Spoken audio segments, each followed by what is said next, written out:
नमस्कार। आज की इस वीडियो तासिका में हम कहानी के तत्वों का विवेचन करेंगे, लेकिन उससे पहले हम कहानी के स्वरूप को, कहानी के अर्थ को या उसकी परिभाषाओं को जानने का प्रयास करते हैं, बिल्कुल संक्षेप में। सबसे पहले कहानी का स्वरूप। कहानी शब्द का मूल अर्थ है कहना। वक्ता और श्रोता के बीच कही सुनी जाने वाली बात जो है मूलतः कहानी कही जाती है। मनुष्य की यह स्वाभाविक प्रवृत्ति होती है कि वह कुछ कहना और सुनना चाहता है। इस अर्थ में कहानी का संबंध आदिकाल से मानव सभ्यता के साथ चला आ रहा है। इसका कारण यह है कि कहानी साहित्य की अन्य विधाओं से जो है यह विधा सबसे प्राचीन है। भारतीय साहित्य में इसका प्राचीनतम रूप हमें वेदों में मिलता है, बौद्ध जैन जातक कथाओं में मिलता है। तो ये कहानी कहना और सुनना इसकी एक लंबी परंपरा रही है। लेकिन फिर भी आधुनिक साहित्य के संदर्भ में हम अगर देखें, आधुनिक कहानी इस शब्द के अर्थ को समझते हुए अगर हम देखें तो कहानी शब्द अंग्रेजी भाषा के स्टोरी शब्द से बना है। बंगला में कहानी के लिए गल्प यह शब्द प्रयुक्त किया जाता है और हिंदी में कहानी। मराठी में इसे कथा कहा जाता है। जैसे यह कथा है, कहानी इस अर्थ में। कथा में भी कथन करना अथवा कहना यह भाव ही हमें दिखाई देता है। किसी घटना के बारे में एक से द्वारा अन्यों का जो कथन किया जाना है या एक व्यक्ति के द्वारा अन्यों को या दूसरों को जो कहा जाता है वह कहानी कहलाता है। कहानी शब्द कहने का जो अर्थ प्रतीत होता है, मतलब कहानी शब्द जो है कहने के अर्थ में जो है प्रयुक्त होता है, परंतु आजकल कहानी लेखन की विधा के रूप में जो है कहानी बिल्कुल स्थापित हो चुका है। उसमें अब केवल कहना सुनना ही नहीं रह गया है, बल्कि लिखना पढ़ना भी समाविष्ट हो गया है।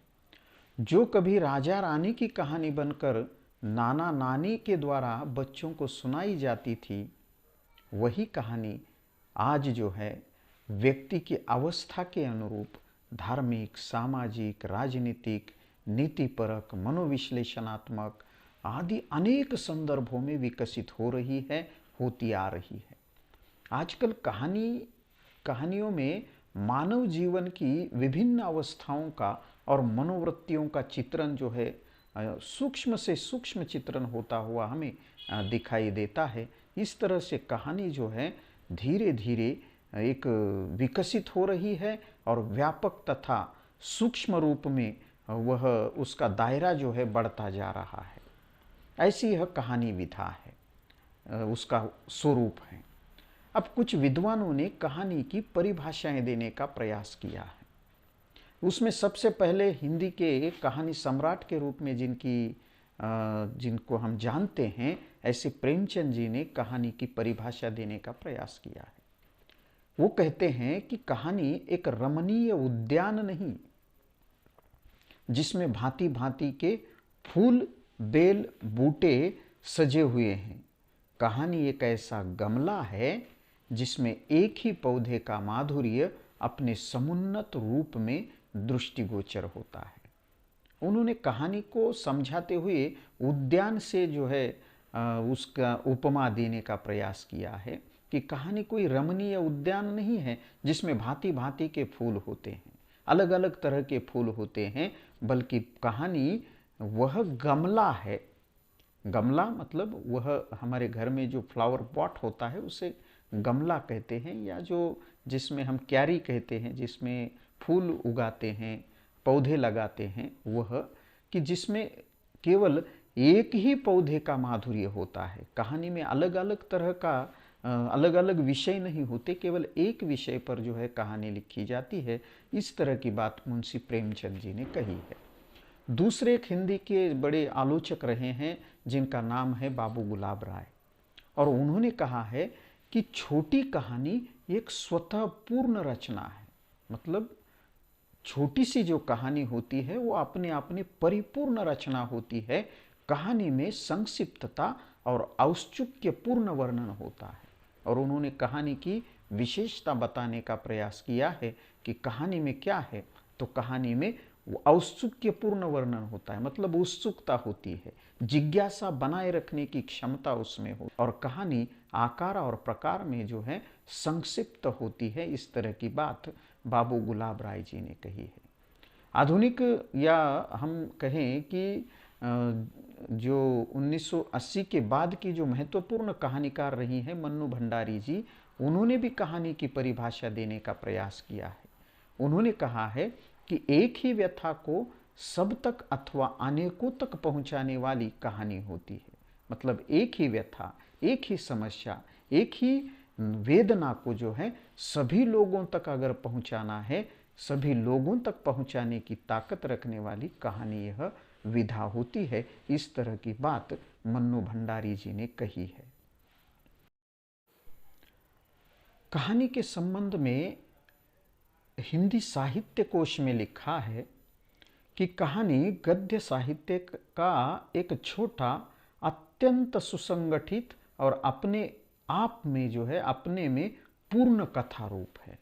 यह साहित्य कोश में दी गई कहानी की परिभाषा है, जिसमें मूलतः 3 बातें जो है कही गई हैं कि सबसे पहले कहानी गद्य साहित्य का एक छोटा सा रूप है, एक छोटा गद्य साहित्य की एक छोटी सी विधा है। सबसे पहली बात, विधा का अर्थ होता है साहित्य लिखने का प्रकार। दूसरी बात कही है कि यह कहानी जो होती है यह अत्यंत सुसंगठित होती है, सुगठित होती है, जिसमें जो है सारे कथा सूत्र एक दूसरे में बुने जाते हैं और बहुत ही अच्छे तरीके से बुने जाते हैं, ऐसी यह रचना होती है। और तीसरी विशेषता यह बताई है कि अपने में पूर्ण कथा रूप होती है। कहानी अपने आप में परिपूर्ण होती है, पूर्ण होती है। मतलब बाबू गुलाब राय जैसी ही यह परिभाषा हमें दिखाई देती है। तो इस तरह से कई सारे विद्वानों ने, इसके अलावा भी कई सारे विद्वानों ने जो है कहानी की परिभाषा बताने का प्रयास किया है। इसके बाद हम कहानी के तत्वों का विवेचन करेंगे। कहानी के तत्व मतलब कहानी लिखने के लिए किन मूलभूत तत्वों की आवश्यकता होती है, कहानी कोई रचना कहानी का रूप कब लेती है, तो इसमें जो आवश्यक बातें होती है वह तत्व के अंतर्गत आती है। कि सबसे पहले कहानी लिखने के लिए जो है उसमें कथा वस्तु की आवश्यकता होती है। कहानी में पात्र होने चाहिए, पात्रों के साथ साथ चरित्र चित्रण भी उसमें होना चाहिए। तीसरी बात जो है कहानी में कथोपकथन या संवाद या वार्तालाप होना चाहिए। कहानी में देश काल एवं वातावरण का वर्णन जो है होना बहुत आवश्यक है। अगली बात जो है कहानी का उद्देश्य होना चाहिए, और कहानी लिखने के लिए आवश्यक बात है कि कहानी की एक भाषा और शैली होनी चाहिए।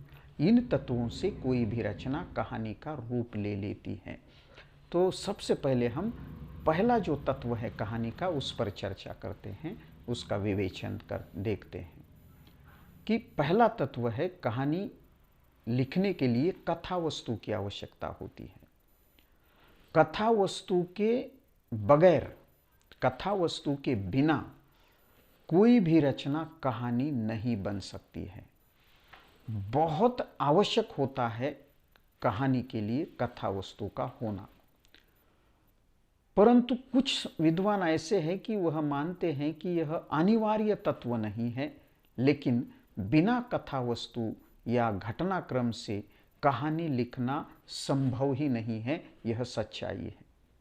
कथा वस्तु तो कहानी का मूल आधार होती है, प्राण तत्व होता है, क्योंकि दैनंदिन जीवन का सामान्य यथार्थ ही कहानी में जीवन का असामान्य काव्य बनता है, ऐसा विद्वानों का कहना है। परंतु कहानी का क्षेत्र, अथवा इसे अंग्रेजी में प्लॉट कहा जाता है, देखिए कथानक सीमित है। इसीलिए कहानी में कथा वस्तु का विस्तार जो है वैसा नहीं होता है जैसा हम उपन्यासों में देखते हैं।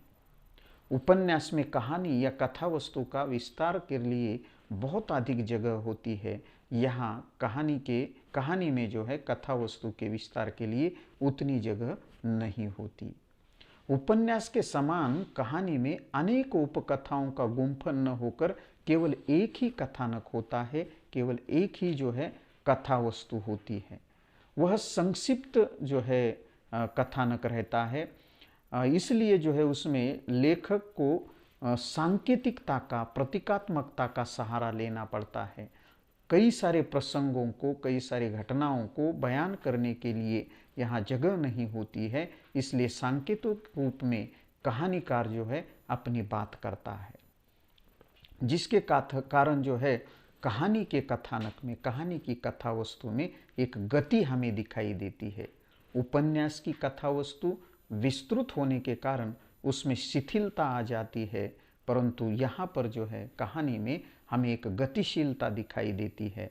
परंतु संक्षिप्तता, सांकेतिकता और गतिशीलता कहानी की कथा वस्तु को आकर्षक और रोमांचक या रोचक बनाते हैं। यह भी उसकी एक खासियत कही जा सकती है। कथा वस्तु जो है एक मुख्य कथा वस्तु होती है, लेकिन कभी कभी कुछ कहानियों को देखा गया है कि कुछ प्रासंगिक कथाएं भी बिल्कुल संक्षिप्तता में जो है कहानी में हमें देखने के लिए मिलती है। यह भी कहानी का एक कथा वस्तु के रूप में, कथा वस्तु की एक विशेषता हमें दिखाई देती है। तो इस तरह से किसी भी कहानी को अगर कहानी के रूप में एक तरह से जो है कहानी का रूप ले लेना है तो उसमें कथा वस्तु का होना बहुत आवश्यक है। एक मुख्य कथा वस्तु कहानी के लिए बहुत आवश्यक होती है। बिना कथा वस्तु के कोई भी कहानी नहीं बन सकती, कोई भी रचना कहानी नहीं बन सकती है। दूसरा तत्व जो है जो कहानी का पात्र एवं चरित्र चित्रण है। चरित्र चित्रण कहानी का एक अत्यंत महत्वपूर्ण जो है तत्व है, परंतु इस तत्व को अगर अत्यधिक प्रधानता दी जाए तो कहानी न रहकर एक रेखा चित्र बनने का खतरा होता है। इसलिए कहानी ही लगे, इसके लिए उसमें पात्रों की क्रियाओं और प्रतिक्रियाओं के माध्यम से जीवन और उसकी व्याख्या प्रस्तुत करने का प्रयास किया जाता है। पात्र तो इसमें होते हैं, लेकिन पात्रों की बहुत अधिक चारित्र्यगत विकास के लिए भी यहाँ पर जगह बहुत कम होती है। इसलिए जो है कुछ बातें क्रियाओं और प्रतिक्रियाओं के माध्यम से कहानीकार लोगों तक, पाठकों तक पहुँचाता है। कहानी में कथा वस्तु को संक्षिप्तता के कारण जो है पात्रों की संख्या भी उपन्यास की तुलना में हमें बहुत कम दिखाई देती है, क्योंकि कहानीकार कहानी में किसी एक चरित्र की विशेषता प्रस्तुत करता है अथवा कुछ चरित्रों को लेकर उनकी किसी एक प्रमुख प्रवृत्ति का ही वह चित्रण कर सकता है। इस दृष्टि से कहानी के पात्र अथवा चरित्र चित्रण में भी संक्षिप्तता दिखाई देती है, सांकेतिकता दिखाई देती है, और कहानी में पात्रों की भरमार तथा चरित्र चित्रण के लिए विस्तार नहीं होता जैसा हमें उपन्यास में देखने के लिए मिलता है। कुल मिलाकर अगर कहें तो कहानी में पात्र आवश्यक होते हैं, कुछ चरित्र भी आवश्यक होते हैं, लेकिन जिस तरह से उपन्यास में हमें कई सारे पात्र मिलते हैं, उनमें कई सारे चरित्रों का या पात्रों का चरित्र विकसित होता हुआ दिखाई देता है, उतनी जगह हमें कहानी में नहीं मिलती है।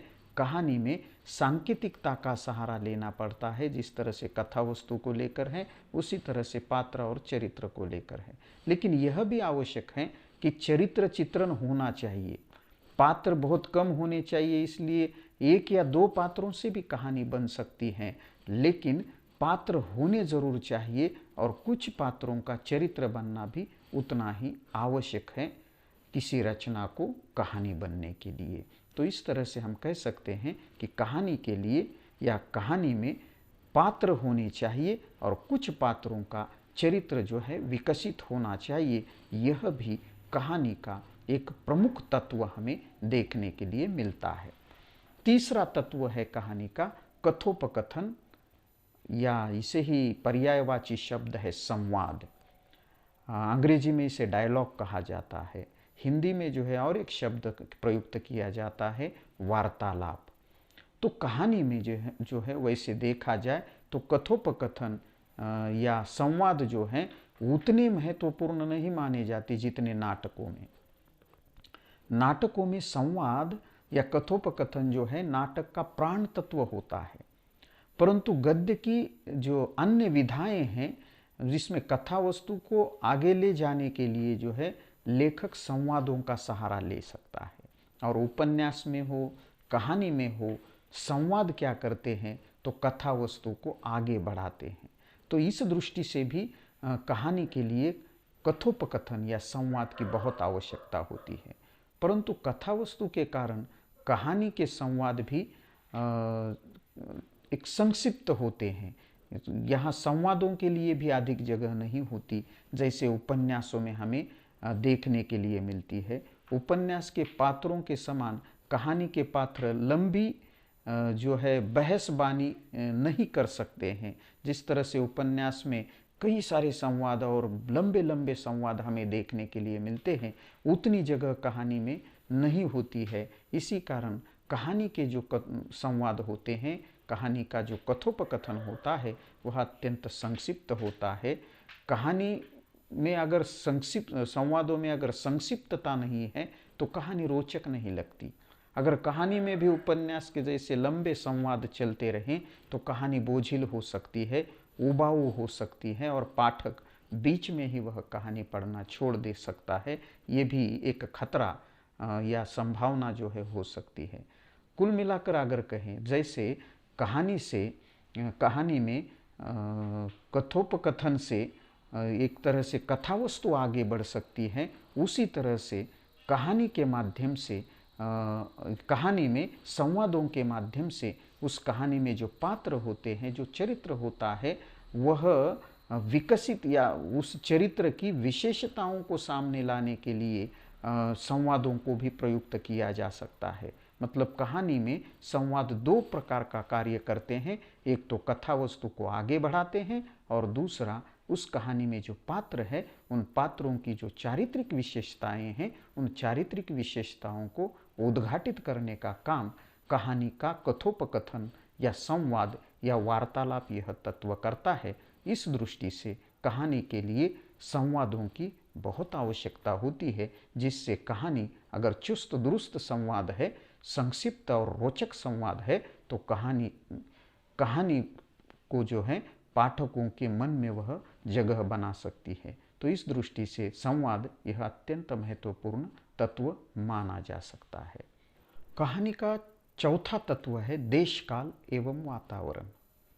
देश काल वातावरण भले ही कहानी का भी एक तत्व है, परंतु सभी कहानीकार कहानी में अपने देश काल के समस्त वातावरण को प्रस्तुत करना जो है आवश्यक नहीं समझते हैं। यह कहानी का एक आवश्यक तत्व है, लेकिन सभी कहानीकारों की कहानियों में यह तत्व दिखाई नहीं देता है। एक दृष्टि से यह एक अनिवार्य तत्व न होकर यह उस कहानीकार की रुचि पर, उस कहानी की आवश्यकता पर निर्भर होता है। क्योंकि उपन्यास के समान जो है कहानी में अनेक समस्याओं और सिद्धांतों का चित्रण नहीं होता या वर्णन नहीं किया जाता है। किसी एक विचार को या किसी एक समस्या को लेकर कहानीकार कहानी लिखता है। इसलिए यह ज़रूरी नहीं है कि हर कहानी में देश काल का वर्णन किया गया हो या वातावरण का वर्णन किया गया हो। कई सारी ऐसी मनोविश्लेषणात्मक कहानियाँ हैं जिसमें जो है देश काल एवं वातावरण का वर्णन हमें देखने के लिए नहीं मिलता है, लेकिन फिर भी देश काल एवं वातावरण यह कहानी का एक तत्व के रूप में उसे स्वीकार किया जाता है। देश काल और वातावरण का वर्णन कहानियों में उपन्यास की तुलना में संक्षिप्तता से किया जाता है। यह भी एक कहानी में देश काल वातावरण की एक विशेषता कही जा सकती है।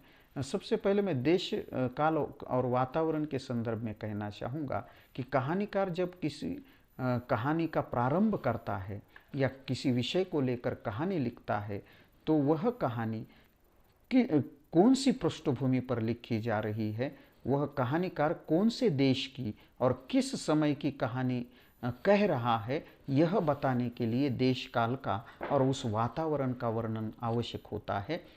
देश काल और वातावरण का अगर सही ढंग से वर्णन किया जाए तो कहानी को सजीवता प्रदान करने के लिए इस तत्व की बहुत आवश्यक है।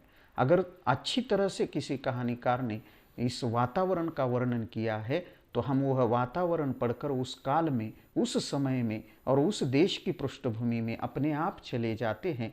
यह इस तत्व का अत्यंत महत्वपूर्ण कार्य होता है। इसलिए एक अच्छा कहानीकार देश काल एवं वातावरण का बहुत सुंदर और आकर्षक वर्णन करता है, जिसे पढ़कर पाठक उस कहानी में खो जाते हैं। यह इस तत्व की विशेषता है। कहानी का अगला तत्व है, पांचवा तत्व, भाषा शैली। किसी भी कहानी को कहने के लिए भाषा की आवश्यकता होती है। बिना भाषा के कोई कहानी जो है नहीं कही जा सकती। इसलिए कहानी की भाषा होनी चाहिए और कहानी कहने का एक स्टाइल होता है। स्टाइल को ही हिंदी में शैली कहा जाता है। तो कहानी की भाषा और शैली भी बहुत प्रभावी होनी बहुत आवश्यक होती है। अगर वह प्रभावी नहीं है तो कहानी फिर पाठकों की पसंद पर खरी नहीं उतर सकती है। कहानी की भाषा शैली कैसी होनी चाहिए? तो कहानी की जो भाषा और शैली यह सरल होनी चाहिए। सभी पाठकों को वह सहजता से समझ में आए, ऐसी सरल, सुबोध, सरस होनी चाहिए, आनंद देने वाली वह होनी चाहिए और प्रवाहपूर्ण होनी चाहिए। उसमें जो है लाक्षणिकता का प्रयोग करना चाहिए, व्यंग्यात्मकता होनी चाहिए, अलंकारिकता होनी चाहिए, विनोदात्मकता भी होनी चाहिए। ये सारी बातें जो है शैली के अंतर्गत उस कहानी में होनी चाहिए। कहानी की भाषा, कहानी का वातावरण, पात्र और परिस्थिति के अनुकूल होनी चाहिए। मतलब कहानी की जो भाषा होती है वह पात्रानुकूल होनी चाहिए, कथा वस्तु के अनुकूल होनी चाहिए, वातावरण के अनुकूल होनी चाहिए। जिस काल का वातावरण है उस काल की भाषा होनी चाहिए। जिस पृष्ठभूमि के पात्र हैं उस पृष्ठभूमि की भाषा होनी चाहिए। जिस प्रकार की परिस्थिति है उस परिस्थिति के अनुकूल भाषा का प्रयोग होना चाहिए। सुंदर भाषा शैली द्वारा लेखक सूक्ष्म से सूक्ष्म उसका जो अनुभव होता है, जो उसकी अनुभूति होती है, उसका प्रभावी रूप से जो है वर्णन कर सकता है, उसे व्यक्त कर सकता है। भाषा की सजीवता और भाषा की जो स्वाभाविकता होती है वह कहानी में जो है रोचकता उत्पन्न करती है, कहानी को और अधिक रोचक बना सकती है। कहानी को प्रभावी बनाने का काम जो है वह उसकी भाषा और शैली करती है। कहानी में को गति देने का प्रयास भी उसकी भाषा की सजीवता और स्वाभाविकता करती है। इस दृष्टि से भाषा शैली भी कहानी का अत्यंत महत्वपूर्ण तत्व हम कह सकते हैं। और अंतिम जो बात कही जाती है, अंतिम बात है उद्देश्य। कहानी का अंतिम तत्व है उद्देश्य। कहानी में हर जो हमारी कृति होती है, देखिए, वह निरुद्देश्य नहीं होती है। हमारी हर कृति का कुछ ना कुछ उद्देश्य है। पढ़ाते समय मैं हाथ को हिला रहा हूँ तो इसके पीछे भी मेरा उद्देश्य है कि मैं अगर अपने शब्दों से अपनी बात आप तक नहीं पहुँचा पा रहा हूँ तो मेरी जो शारीरिक क्रियाएं हैं उसके या शरीर जिस तरह से मैं हलचल करता हूँ या हाथ हिलाना या गर्दन हिलाना, इन बातों से मैं अपनी बात आप तक कैसे पहुँचाऊँ, इसके ज़रिए भी जो है ये भी मेरा एक उद्देश्य होता है कि मेरी बात उतनी ही तीव्रता से आप तक पहुँचे जितनी तीव्रता से मैं कह रहा हूँ। तो ये मेरा उद्देश्य होता है। तो यहाँ कहानीकार भी जब कहानी लिखता है तो उसका एक उद्देश्य होता है। केवल मनोरंजन करना, किसी की जिज्ञासा पूर्ति करना कि मन में इच्छा जागृत हुई है कहानी सुनने की तो चलो मैं कहानी सुनाता हूँ। मनोरंजन और जिज्ञासा पूर्ति ही भी कभी कहानी का उद्देश्य हुआ करता था कि मनोरंजन करना है, बच्चों को रात में नींद नहीं आ रही है तो दादी कहानी सुनाती है, ये उनका उद्देश्य होता है। आजकल जो है हम देखते हैं कि कई सारे जो सीरियल्स होते हैं इनका भी उद्देश्य है। उद्देश्य क्या है? तो मनोरंजन करना है। तो ये कभी हुआ करता था कि कहानी केवल मनोरंजन के लिए लिखी जाती थी या किसी की जिज्ञासा की पूर्ति के लिए लिखी जाती थी, परंतु अब जो है इसमें बदलाव आया है कि जीवन के आदर्शों को सूचना देनी है, कि लोगों के सामने अगर आदर्श प्रस्तुत करना है तो कहानी लिखी जाती है। उन आदर्शों का संकेत देना है तो भी कहानी लिखी जाती है। तो आदर्शों की सूचना देना, आदर्शों की ओर संकेत करना, यह कहानी का जो है एक उद्देश्य कहा जा सकता है। दूसरी बात, कहानी अब केवल कथा नहीं रही है, तो बल्कि मानव मन की जो अंतर्व्यथा होती है, जो वेदना होती है, उस वेदना को जागृत करना, मानव जगत की विविध भाव और अभावों में मनुष्य की संवेदनाओं को पहुंचाना, संवेदनाओं को जागृत करना, मनुष्य के मन में संवेदनशीलता जागृत करना, यह भी कहानी का उद्देश्य रहा है। इन्हीं उद्देश्यों को लेकर जो है आजकल कहानियाँ लिखी जा रही है कि मनुष्य को अधिक से अधिक संवेदनशील बनाना और अपने समाज, अपने समय और अपने परिवेश के प्रति उसकी यह संवेदनशीलता उसे मनुष्य बनाने में और अधिक सहायक करती है। तो इस दृष्टि से कहानियाँ बहुत महत्वपूर्ण भूमिकाएं जो है निभा रही है। तो केवल मनोरंजन करना ये तो कहानी का एक हल्का फुल्का उद्देश्य है, लेकिन उच्च से उच्च आदर्श लोगों के सामने स्थापित करना, आदर्श की ओर लोगों को संकेत देना, सूचना देना, लोगों का हित करना, समाज के कल्याण की कामना करने के लिए आजकल कहानीकार कहानियाँ लिख रहे हैं। तो ये कहानी का उद्देश्य होता है। निरुद्देश्य रूप में कोई भी कहानी आज तक ना लिखी गई है और ना ही पढ़ी गई है। तो इस दृष्टि से हम कह सकते हैं कि छठवां जो तत्व है कहानी का, वह उद्देश्य है। तो यह कथा वस्तु, पात्र एवं चरित्र चित्रण, कथोपकथन या वार्तालाप या संवाद, देश काल एवं वातावरण, भाषा शैली और उद्देश्य, यह कहानी के 6 प्रमुख तत्व कहे जाते हैं, जिसके आधार पर कोई भी कहानीकार अपनी कहानी का निर्माण करता है, कहानी का सृजन करता है, कहानी का लेखन करता है। तो आज के लिए इतना ही। हम अगले वीडियो में नए विषय के साथ फिर से उपस्थित होंगे। तब तक के लिए धन्यवाद।